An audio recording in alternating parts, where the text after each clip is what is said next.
ప్రతి అక్షరం ప్రజల పక్షం. HR9 న్యూస్ టీవీకి స్వాగతం సుస్వాగతం. హిందూపురం పట్టణంలోని అంబేద్కర్ సర్కిల్లో అంతర్జాతీయ మాదక ద్రవ్య రహిత దినోత్సవంకు విద్యార్థులు భారీగా తరలివచ్చారు. చిన్న మార్కెట్ నుండి అంబేద్కర్ సర్కిల్ వరకు విద్యార్థులు, పోలీసులు ర్యాలీ నిర్వహించారు. ఈ సందర్భంగా అంబేద్కర్ కూడిలిలో ఏర్పాటు చేసిన సమావేశంలో సత్యసాయి జిల్లా ఎస్పీ మాధవరెడ్డి ప్రసంగించారు. మాదక ద్రవ్య రహిత సమాజాన్ని నిర్మిద్దామని, విద్యార్థులకు వాటి వల్ల జరిగే అనర్థాల గురించి వివరించారు. విద్యార్థులు దేశ నిర్మాణానికి, అభివృద్ధికి కీలకమని తెలిపారు. గంజాయి మత్తులో ఎంతో మంది ఆరోగ్యంతో పాటు ప్రాణాలు సైతం పోగొట్టుకునిచున్నారని, దీనికి బానిసలైన వారు అనేక ప్రమాదకారులుగా మారి సమాజానికి పెద్ద ప్రమాదం ఉందన్నారు. మాదక ద్రవ్యానికి బానిసలైన కుటుంబాలలో ఎన్నో విషాదాలు, కుటుంబ వ్యవస్థ చిన్న భిన్నమై వీధిన పడుచున్నామని పేర్కొన్నారు. విద్యార్థులు వీటిపై సంపూర్ణ అవగాహన చేసుకుని 10 మందికి తెలియచేయాలని వివరించారు. విద్యార్థులు, పోలీసులు మాదక ద్రవ్య రహిత సమాజానికి దోహదపడాలని ప్రతిజ్ఞ చేశారు. జీవితాన్ని గడపాలని ఆంధ్రప్రదేశ్ రాష్ట్రాన్ని డ్రగ్స్ రహిత రాష్ట్రంగా మార్చేందుకు కృషి చేస్తామని ప్రతిజ్ఞ చేస్తున్నాం. Thank you.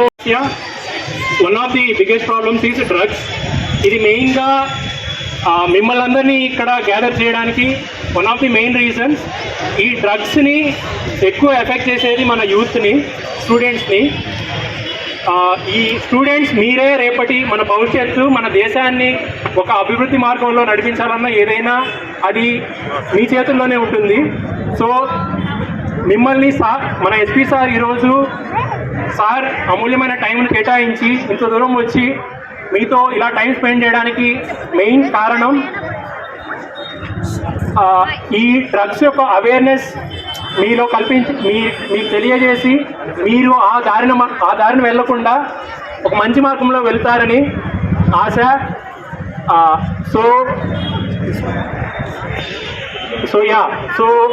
I welcome you all, and I thanks SP sir, additional SP sir, and DSP sir, and other excel DSP sir as well. So ఇంకా లేట్ చేయకుండా సార్ని తమ అమూల్యమైన సందేశాన్ని మీ అందరికీ అందించవలసిందిగా కోరుతున్నాను సార్.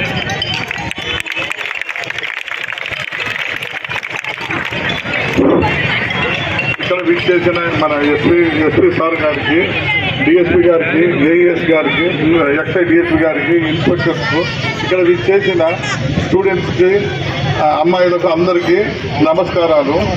ఇప్పుడు మాదక ద్రవ్యాలంటే ఈ గంజాయి, హెరాయిన్, అలా ఇవన్నీ మామూలు సప్లై చేస్తున్నారు. చాక్లెట్ల పరంగా మామూలు ఈ గంజాయి మన సిగరెట్లు తీసుకొని ఇవన్నీ పిల్లలకి అంతా నేర్పిస్తున్నారు. దీనివలన సహనం కోల్పోయి మానసికంగా కృంగిపోయి వాళ్ళ వ్యవస్థల గురించి మర్చిపోయి మీ ఇష్టం వచ్చినట్టు వాళ్ళు చేస్తుంటారు. కాబట్టి ఈ మాదక ద్రవ్యాలను మనం ప్రతి ఒక్కరికి ప్రచారం చేసి ఇవి తీసుకోరాదు, దీన్ని నివారించాలని అందరికీ చెప్పాలి. అందుకే ఈ అవేర్నెస్, ఈ ఇంటర్నేషనల్ డ్రగ్స్ డే కాబట్టి మీరందరూ దీంట్లో పాల్గొన్నారు కాబట్టి అందరికీ థ్యాంక్స్. మీరు కూడా ప్రజల్లో పోయి మీ ఇంటి పక్కన వాళ్ళకి అందరికీ చెప్పేసి ఈ డ్రగ్స్ వలన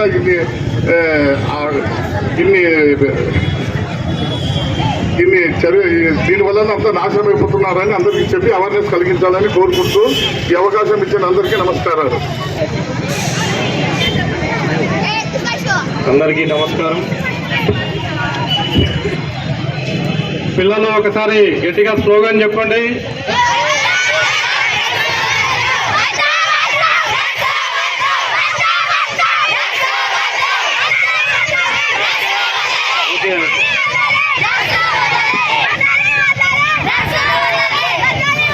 థ్యాంక్ యూ. సో ఏంటి డ్రగ్స్ మీ స్కూల్లో ఉన్నాయా? ఎవరైనా తీసుకుంటున్నారా? ఏమవుతుంది తీసుకుంటే? ఏంటి డ్రగ్స్ వల్ల ప్రమాదం ఏంటి? ఏ విధంగా ఉంటాయి డ్రగ్స్ తెలుసా? బాబు, ఈ డ్రగ్స్ అనేది ఏ విధంగా ఉంటాయి? గాంజా తెలుసా? ఆకు పొడిలాగా ఉంటుంది. అట్లనే తెల్ల పొడి లాగా ఉంటుంది, మత్తు వస్తుంది. అట్లా ఎవరన్నా మీ స్కూళ్ళల్లో ఆర్ మీ ఇంటి పక్కల కానీ ఆ విధంగా మత్తులో ఉన్నారా?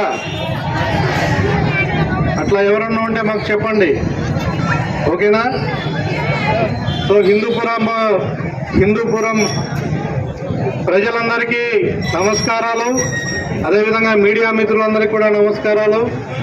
ఈరోజు ఈ అంతర్జాతీయ మాదక ద్రవ్య anti drug day and illicit trafficking అంతర్జాతీయ దినోత్సవం. దీనికి సంబంధించి ప్రపంచవ్యాప్తంగా కూడా ఒకసారి అందరూ కూడా వినాలి, హిందూపూర్ పట్టణ ప్రజలు మరి పిల్లలు అందరూ కూడా. మరి ప్రపంచవ్యాప్తంగా ఒక మహమ్మారి లాగా, ఒక పిశాచి లాగా ప్రపంచాన్ని పట్టి పీడిస్తున్న సమస్య ఏమన్నా ఉంది అంటే అది కరోనా వెళ్ళిపోయింది. కోవిడ్ కాదు, కోవిడ్ అయిపోయింది. కోవిడ్ కన్నా ముందు, ఇప్పుడు, ఎప్పుడు నిరంతరము మన సమాజానికి పట్టి పీడిస్తున్న సమస్య ఈ డ్రగ్స్, ఈ మాదక ద్రవ్యాలు. ఈ మాదక ద్రవ్యాలు మనమే పెంచుకొని పోషించుకున్నటువంటిది. ఇది మనందరి జీవితాల్లో చొచ్చుకొని పోయి మనమంతా కూడా పాశ్చాత్య దేశాల్లో ఈ సమస్యను చూసాము. మెల్లిమెల్లిగా భారతదేశంలో కూడా ఇది అడుగుపెట్టింది. మన ఆంధ్రప్రదేశ్లో కూడా ఈ డ్రగ్స్ మహమ్మారి ప్రతి జిల్లాల్లో పిల్లలు, ముఖ్యంగా స్టూడెంట్స్ మరియు పేదవాళ్ళు, వర్కింగ్ పని చేసేవాళ్ళు, వీళ్ళందరికీ కూడా ఈ మాదక ద్రవ్యాల్ని అలవాటు చేయడం, దానివల్ల వాళ్ళు బానిసలు కావడం, నేరాలకు పాల్పడడం అనేది మనము చూస్తున్నాం ఈరోజు సమాజంలో. ఈ డ్రగ్స్ కంట్రోల్ చేయడం, నివారించడం అనేది ఒక్క పోలీసు లేకపోతే సెబ్ ఆర్ ఇతర ప్రభుత్వ అధికారుల వల్లనే ఒకటే కాదు, మనం అందరము కూడా దీని మీద అవేర్నెస్ పొందాలి. చుట్టుపక్కల ఎక్కడ ఉన్నా కూడా దీని గురించి మనము నిశ్చితంగా వాచ్ పెట్టుకోవాలి. మీరు అటువంటి వారిని గుర్తించి డ్రగ్స్ అమ్మే వాళ్ళు కానీ, తెచ్చి పెట్టుకున్న స్టోరేజ్ చేసుకునే వాళ్ళు కానీ, అమ్మే వాళ్ళు కానీ, తీసుకుంటున్న వాళ్ళు కానీ ఎవరైనా సరే మీరంతా కూడా అలర్ట్గా ఉండి గుర్తించి మాకు సమాచారం అందించాలి. ఎందుకయ్యా దీని మీద ఎందుకు ఇంత హడావిడి చేస్తున్నారు, హంగామా చేస్తున్నారని మీరందరూ కూడా అనుకోవచ్చు. మరి పిల్లలు, మీరల్లో మరి ఎంతమంది అటువంటి బానిసలను చూస్తారో లేదో తెలియదు, కానీ చూడకుంటే వీడియోస్లో చూడండి, తెలుసుకోండి. మీరు కూడా అందరికీ చెప్పాలి. ఒక డ్రగ్కు, ఒక గాంజాగా మాదక ద్రవ్యాలు ఏదైనా కానీ అలవాటు పడితే అది క్షణిక ఆనందం కలిగించినా కూడా మెల్లిగా అది మీ యొక్క ఆరోగ్యాన్ని దెబ్బతీయడమే కాకుండా మీ యొక్క మీ మైండ్ని కంట్రోల్లోకి తీసుకుంటుంది. అంటే మీ యొక్క భవిష్యత్ అంతా కూడా నాశనం చేసినట్టే. మీరు దానికి బానిస అయిపోతారు. ఇంకా కావాలని కోరుకుంటారు. ఈ డ్రగ్స్ తీసుకున్నారు దానికోసం, ఆ మాదక ద్రవ్యాల కోసం ఎంత డబ్బులైనా కొని తెచ్చుకోనికి రెడీగా తయారవుతారు. మరి డబ్బులు ఉండాలి కదా, డబ్బులు లేనప్పుడు ఏం చేస్తారు?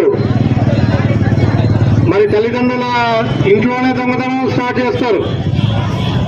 ఆ యొక్క డ్రగ్స్ కోసం ఇంట్లోనే దొంగతనాలు స్టార్ట్ చేస్తారు. మరి ఇంట్లో భయపడితే, ఇంట్లో లేనప్పుడు ఏం చేస్తారు? సమాజం మీద పడతారు.